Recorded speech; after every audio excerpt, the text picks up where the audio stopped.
Hey guys, welcome back to The Binger. The phenomenon that is The Simpsons has made us laugh for over 30 seasons and counting. The show has proliferated decades of popular political and social commentary and inspired some of the world's best-known quotes, memes, and GIFs. While the series is a comedy at heart, some of its most memorable episodes are heartbreaking, somber, or downright depressing.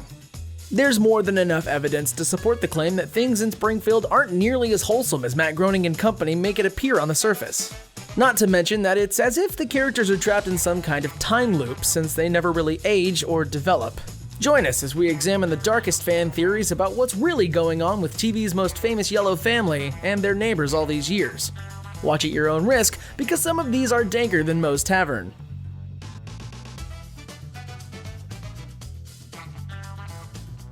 It's been established that both Homer and Bart suffer from attention deficit disorder. As a result, both of them often engage in ill thought, reckless behavior, and seemingly don't even hear Marge or Lisa's objections. The difference is that Homer is the breadwinner. While Marge has had plenty of jobs, she and the kids more often than not rely on him as a provider, and are left little choice but to comply when he spontaneously moves them out of town or launches a crazy scheme. Because of the power dynamic, the theory goes that the family depends on repressing Homer's actions in order to continue living with him. In E-I-E-I Ugh, Marge announces that she's repressing her rage when Homer moves them to his dilapidated childhood farm. In 3 Gays of the Condo, Bart is seen actively repressing a memory of Homer sobbing uncontrollably in his bed by telling himself that he's at Disneyland. And in Trash of the Titans, we see Lisa's brain playing classical music to drown her father out. There's plenty of evidence to suggest that Homer means well, but his habitual lack of regard for anyone but himself has probably damaged everyone in the fivesome more than any of them have fully realized.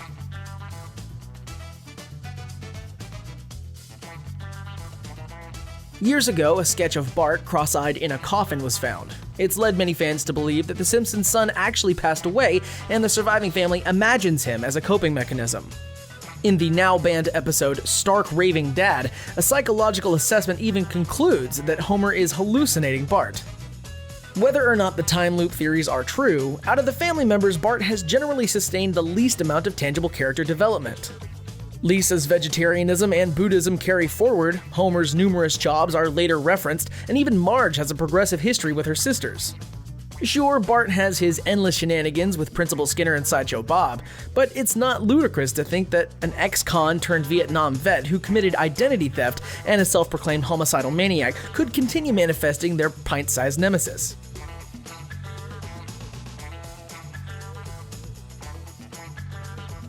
Alone Again Natra Diddley is remembered as one of the show's saddest episodes with the passing of Maude Flanders.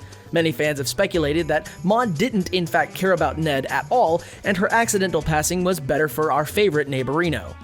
But what if it wasn't an accident at all? We already know from Hurricane Nettie that Ned suffers from deep-seated anger issues, and his fundamentalist beliefs can be very harsh. What if Ned found out that his wife was being unfaithful and snapped? The events of the episode involve the Simpsons finding themselves at a NASCAR track. Homer provokes a barrage of t-shirts, knocking Maude to the ground below. But what if, behind the scenes, Ned had orchestrated both families coming to the track, the sections that they both sat in, and the bobby pin Homer bent down to get as Maude returned to her seat? It's possible that Ned could predict and subtly manipulate Homer into doing just about anything at this point. Viewers may also remember Bart of Darkness, in which Bart becomes convinced that Ned had done away with Maude. While it turned out to be a misunderstanding, Ned's behavior throughout the episode was a little too unsettling to be written off altogether.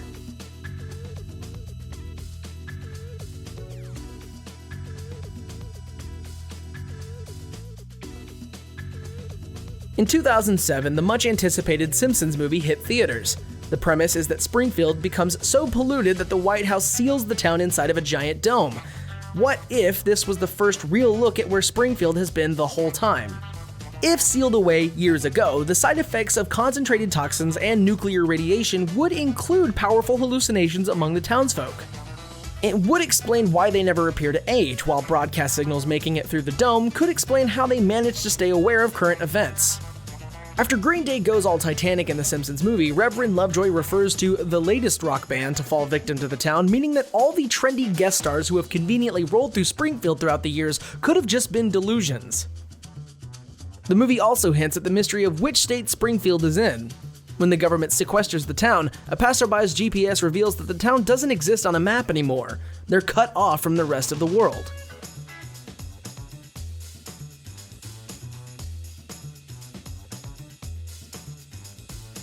One of the best-loved episodes, You Only Move Twice, involves Homer moving the family to take on a new job for a charismatic CEO named Hank Scorpio. While Homer fails to notice that his new boss is a supervillain straight out of a 007 movie, the two instantly bond, and Scorpio's plan to seize the East Coast succeeds thanks to Homer. In a way, the charming Hank is like Homer's kindred spirit, seemingly failing to notice his incompetence the same way Homer fails to notice his tyranny.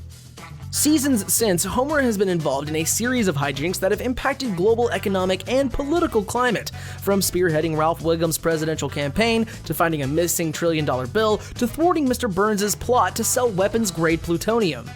What if the reason Homer stays financially stable despite his thoughtless spending is that he's been on Hank Scorpio's payroll ever since they met? The characters even allegedly discussed reprising the character in the Simpsons movie, but opted to give actor Albert Brooks a new character to voice instead.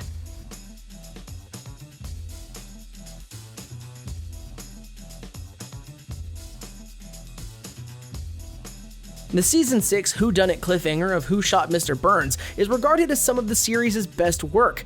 In the end, the old man identified baby Maggie as the shooter, but many fans don't agree that this is what really happened. Some point to Marge as the real culprit, suggesting that after Mr. Burns had injured Santa's little helper, taken away Lisa's higher education, and blocked out the sun, witnessing him try to take candy from her infant daughter made Mama Simpson see red. Since it was established that Burns is in love with Marge, blaming Maggie was the easiest way to close the case. A couple seasons later in The Cartridge Family, Marge condemns Homer's decision to buy a gun, citing the time Maggie shot Mr. Burns. But at the end of the episode, she retrieves the discarded firearm, implying that while she tried to change her ways, her darker side ultimately won out.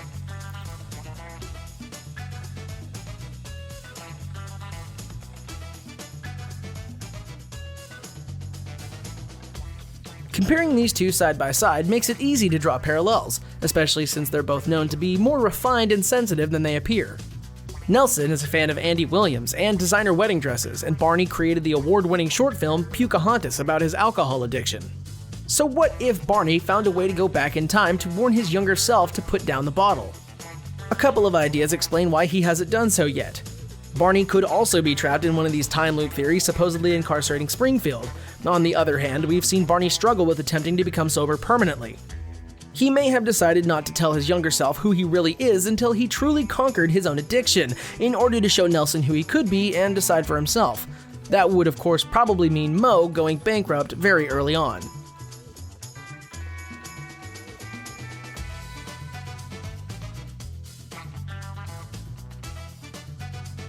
Homer has come into contact with the great beyond more than once, claiming that he's talked to God and learned the secrets of the universe.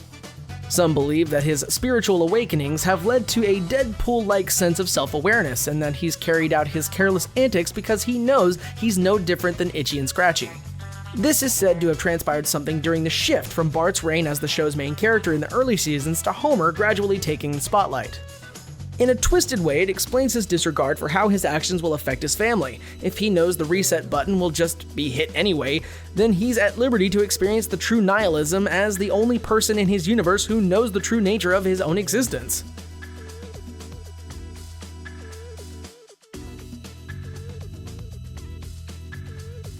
When a number of different theories come together, you arrive at the possibility that Springfield is a reserve for scientific experiments gone wrong.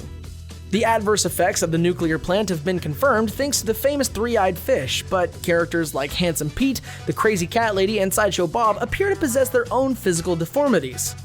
Kirk and Luann Van Houten or Clancy and Sarah Wiggum look eerily similar even though they're supposedly not related.